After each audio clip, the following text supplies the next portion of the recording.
Recording in progress. This meeting is being recorded in all mediums, Calling the meeting to order at 6:16 p.m. For the purpose of the recording, may I please get an audible roll call from the Personnel Board, starting with Vice Chair Buckner. Present. Chair Wizik. Present. Board Member Front. Present. Thank you.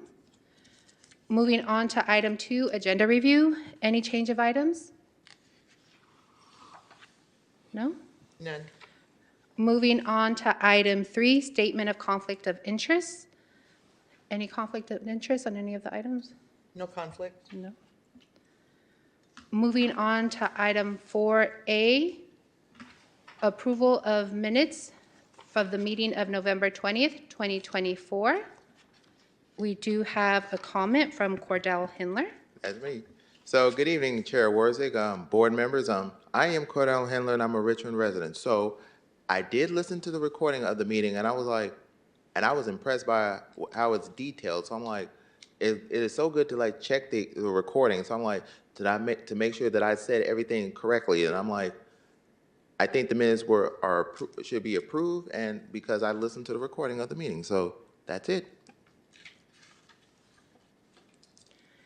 Thank you, Cordell. And there's no comment on Zoom. I can't hear. No comment on Zoom. None. Is there a motion to approve? I, Vice Chair Buckner, move to approve the minutes of November 20th, 2024. Do we have a second? I'll second. Voting for the approval of the meeting minutes of November 20th, 2024, starting with Vice Chair Buckner. Yes. Chair Wizik. Yes. Board Member Front. Yes. Minutes approved. Thank you. Moving on to item 5, public comment. And we do have a public comment from Cordell.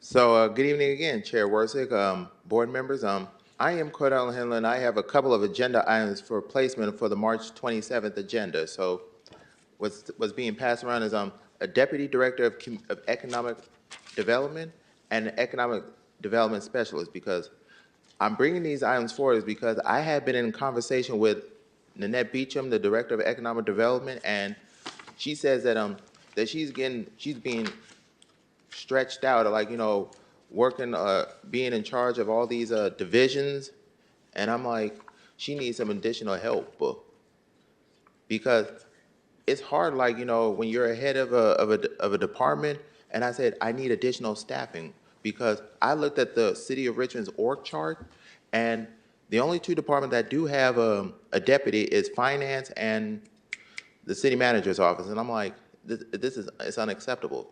If I'm a department head, and if I'm getting burned out, I need some additional help. So I'm asking that we be placed on the future agenda. And as far as like the economic development specialist, I looked at the city of Daly City, and they have a similar classification that reports to the economic development director, and so that needs to be added. And then the third item is to receive a presentation from Raf Tellis on the workforce analysis as I described it. Economic development is very important to how our city is functioning. So I'm hoping that it will be added to like March 27th or the April meeting agenda. So that's it. Thank you. Thank you, Cordell.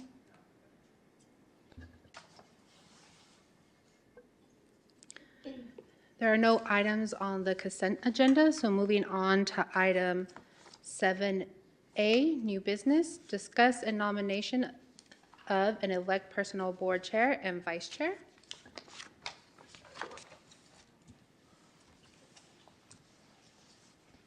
Are there any nominations from the board? I, Vice Chair, nominate Larry Warzing as chair. I second. Wonderful. Is there a nomination for vice chair? I'll nominate Vernetta Buckner for vice chair. I second. Okay. And then, do we have any comment? Yeah. So good evening again, Chair Warsick, board members. I do like how this is set up. So Chair Buckner has done a wonderful job as vice chair, and Chair Warsick has done a wonderful job as chair. So I will keep the same setup as presented. So that's it. Thank you. Thank you. So we'll vote on electing Larry Wizik as chair for the 2025 year and Vernetta Buckner as vice chair, starting with Vice Chair Buckner, Yes. Chair Wizik, Yes. Board Member Front. Yes. Thank you. Moving on to item 7B, presentation of the 2024 Annual Personnel Report. And Human Resources Director Sharon Taylor will go ahead and present. Good evening, Chair Warsick, Vice Chair Buckner, and Board Member Front. Sharon Taylor, Human Resources Director. I'm happy to share with you today the 2024 Annual Report. This report will review our accomplishments over the year. It will let you know how hard we're working and how we're doing operationalizing the work that you have given us the charge to do. So I will start with the first page. The Personnel Board is responsible for the adoption and modification of the personnel rules, the creation and modification of class specifications, and hearing appeals from disciplinary actions or allegations of discrimination. Also, per the charter, I am directed to make annual reports to the Personnel Board for its approval and transmission to the City Council with such recommendations that you may deem desirable, Chair, and to render such reports as the Personnel Board may request, and these reports shall be the public record. Next slide. So this is just an overview of the work that we did in 2024. We conducted 71 recruitments, we reviewed 6,437 applications, and we hired 111 employees and promoted 62 employees. So we were very busy last year. Next slide. I wanted to share some of our highlights and accomplishments. We launched a restructured firefighter campaign that was focused on attracting a diverse applicant pool, and we also tried to focus on the City of Richmond residents. We really wanted to attract local residents that wanted to work in our fire department, and we did have a successful recruitment, and we're currently going through the background process with several candidates, about 14 candidates. So very, very proud of that campaign. In addition, we implemented a robust employee engagement program. Rosma and Alyssa worked very hard on our employee engagement program last year. We had wellness and fitness events. We had an employee appreciation event. We also launched new employee introductory emails. We have Rosiegram, which is a peer appreciation tool. And we have our informative and attractive monthly employee newsletter. So more to come in the area of employee engagement. We're very excited about that. And also we created a recruitment hub, which is for use for our hiring managers and our department heads. It centralizes all of our key documents. There's training tools, there's forms, and it has proven to be a great resource. And again, pushing that out to our hiring managers so that they have the support that they need in order to hire high-quality candidates. Next page, please. So as I stated before, we hired 111 employees. We promoted 62 employees. There were 0 personnel rule amendments in 2024. There were 0 appeals hearings by the Personnel Board, but 1 hearing in 2024, and we did not form nor modify any bargaining units last year. We do predict that there will be more to come next year. We hope to review the personnel rules and of course, continue to review job descriptions. And I do want to thank you for your work. Over the year of 2024, you reviewed 22 job descriptions, so that's quite impressive considering that we met about 9 times. So congratulations to you. Next slide, please. So a look ahead. We will be engaging in negotiations with all 8 of our bargaining units. That is a big undertaking, and of course, we will be working with the Personnel Board on several of these matters as required. We are going to conduct another classification and compensation study. I'm sure that you remember the massive redo that we did of all the job descriptions. I do not expect to do that large of a volume, but in order to stay abreast of the market with our salaries and to ensure that our job descriptions are relevant, we do need to do these reviews on a regular basis, and so we will be bringing forth those items as needed as well. We're also creating a core academy, which is designed to ensure that our employees are trained, as well as give them opportunities to upskill so that they are prepared to take on promotional opportunities as they show up. We're designing a public works-centric training program, a safety program, and also a comprehensive diversity, equality, inclusion, and belonging training program that is part of the City Council's Race Equity Initiative. So that's coming forth this year too. And also, we want to continue our focus on wellness. It's one of the items that is near and dear to me. I feel that a healthy and vibrant workforce is vital to be able to provide services to the community that we love.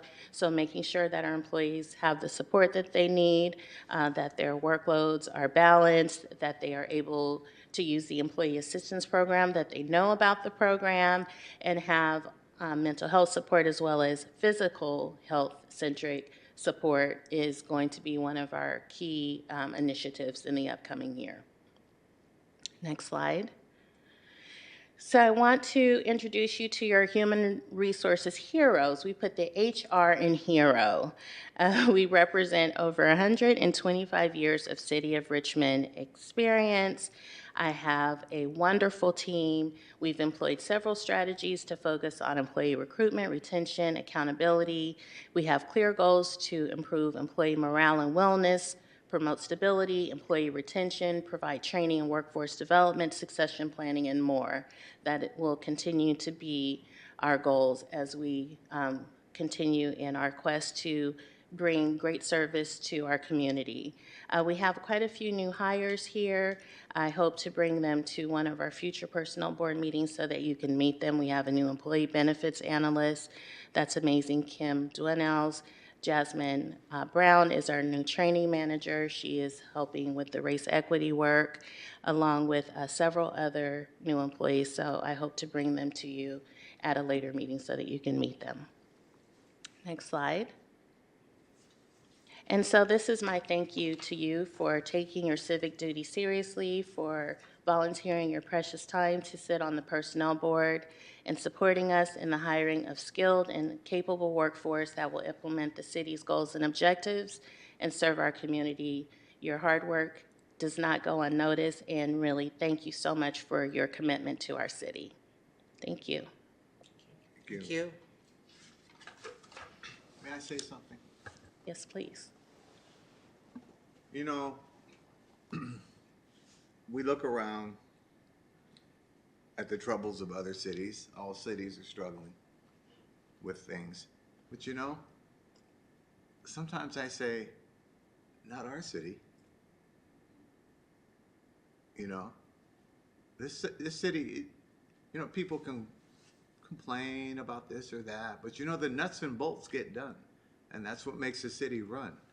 And it starts really, HR is a big part in staffing. And I just personally want to thank the HR department, and back to those days when we were doing them by Zoom and we were all brand new, and the patience that you had, Sharon and Ronsma, you know, thank you. You know, I know we've gotten better. And, you know, so I'm proud to be on this board, and I think I speak for the other members as well. We really, I recognize greatness when I see it, so Absolutely. you guys are, Thank you, ladies and if gentlemen. all the cities in the Bay Area could get done what you get done. Small but mighty, as we continue, the city of pride and purpose, we live up to our slogan. And again, as Mr. Worthing said, I am honored to be here. I've learned so much that goes into things behind the scenes that we take for granted. And all of the comparison and work studies that you have done, Ms. Taylor, thank you very much, and helping to us to adjust to what we need to do. And again, I've improved as well. So I'm happy. Thank you for letting us be a part of the decision-making process. Yeah. Oh, I just wanted to echo that, say thanks. I appreciate the detail and the time that went into this report. I did have a few questions too, if now's the appropriate time to ask those. Okay. Yeah, so you mentioned the goals that HR has on improving like wellness and also these like employee engagement initiatives. What are the, I tend to be like pretty data driven and want to look at the numbers and stuff. So are there like metrics that you're using to try to measure that and like the improvement of those and if these programs are working? Yeah. So currently, we don't have an in-house survey, but we are working closely with our employee assistance program. We've pulled usage over the last 5 years and looked at the numbers, and they were not acceptable for us. Our employees are not aware of the benefits that are available to them, nor are they using them. So that's why we're really trying to push out marketing of the support systems that we do have for them. And then, of course, trainings, we see that there's a need. There's been years of not having a robust employee engagement program due to budget, of course, employee training as well as especially specialized training. So while we haven't done surveys or have the data, we know that there's a need. I do feel that once we have everything established, then we'll be able to provide the data needed to really show success, but we're really starting from the ground up. Got it. Yeah. I would suggest doing a baseline survey sooner than later. I feel like that doesn't necessarily, like you don't need to wait for everything to be in place before you do something like that. And that way you can actually see and like, you know, market to the city council as well and to us, like the fruits of your labor. So, Thank you. you know, you're making all these really important efforts and I'm sure these initiatives are going to make an impact, it sounds like. But I think it's really important to have data to back that up so it's not just like it doesn't just look like a, you know, a feel-good thing or something. I agree, and I thank you for that direction. Thank you. I was also wondering if it's possible to get the personnel board or at least myself on the newsletter, Oh, the yes. internal one. Yeah. Yes, That'd be we interesting can. to see. Yes, we can add you Great. to the distribution list. Yeah. Happy to. Thank you. Yeah.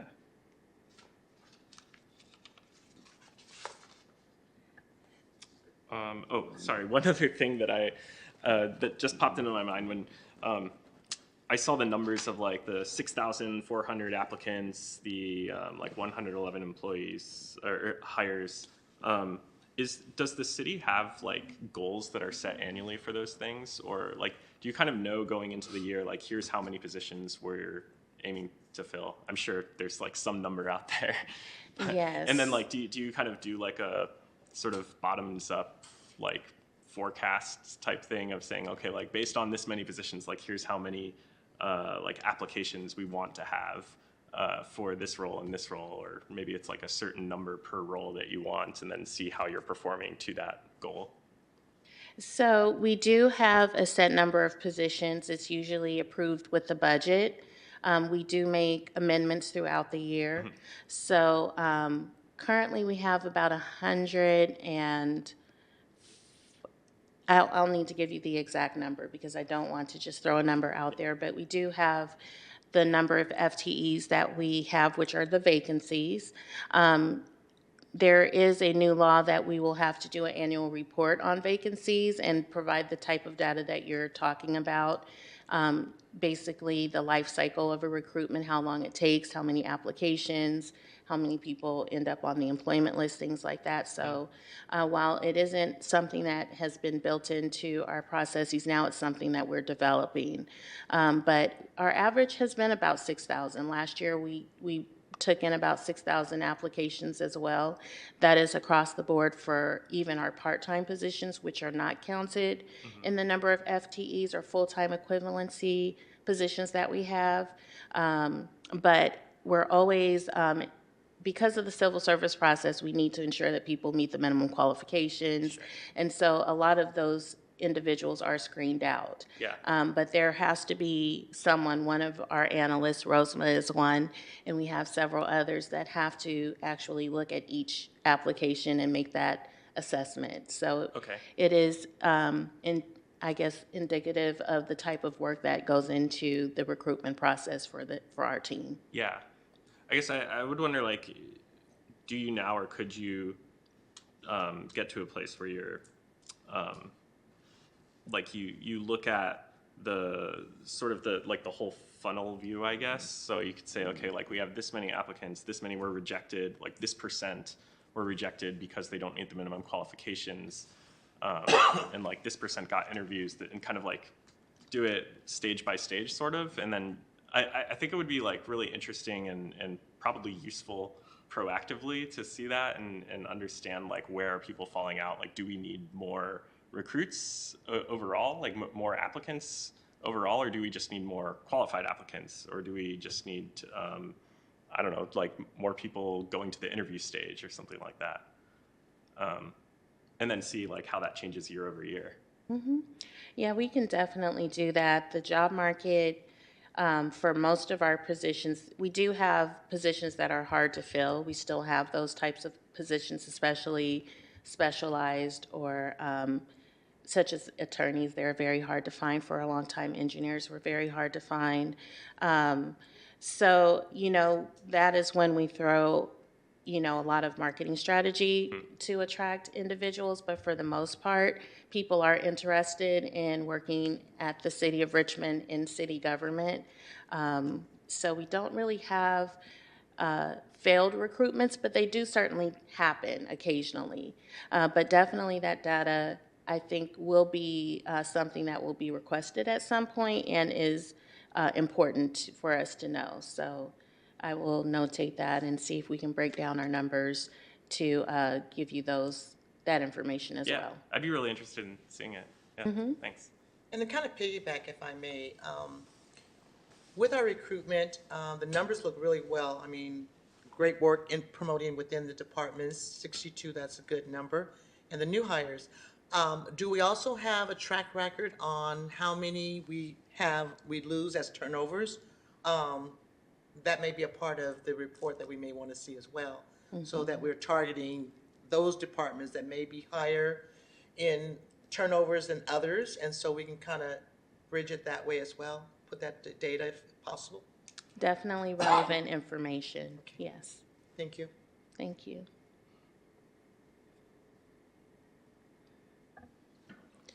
Okay, if there's no more questions or comments from the board, we do have a comment. I'll take this one. So, good evening again, Chair Warsick, board members. Thank you, Sharon, for that presentation. I was like, I had some of the same comments that I was going to raise, but I think it has already been addressed. So, but the one thing that I am looking forward to is the class and comp study because if you looked at our neighboring city, El Cerrito, they just did the whole class and comp study like individual, down. So, El Cerrito, they just did their class and comp study, and I'm like, to compare what other cities have, like, for like vacancies, the data that board member Fred had referred to, and I'm like, okay, El Cerrito does have that information, so that's one thought. And then the other thought that I had, it was one of the things that in that slide, and I was thinking the same thing, and I said employee wellness, because when you're a department head, it's like you get burned out easily. So I think this is a wonderful opportunity for not only for staff members, but for also department heads, because they try to they don't want to get too burned out on their job. It's like, and it's frustrating. So I'm hoping that this item will go forward to the city council so they can rubber stamp it. And that's it. Thank you, Cordell. Thank you. Is there a motion to accept the 2024 annual personnel report? I, Vice Chair Buckner, approve the 2024 report. Chair Worsig, seconds? Voting to accept the 2024 annual personnel report, starting with Vice Chair Buckner, Yes. Chair Wizik, Yes. Board Member Friend. Yes. Thank you. The report has been accepted. you. There is no unfinished or old business. There is no review or issuance of subpoenas. No consideration of problems or reports. Is there a motion to adjourn? I, Vice Chair Buckner, move for adjournment. There a second? I'll second. Meeting adjourned at 6:42 PM. Thank you. Thank you. Thank you.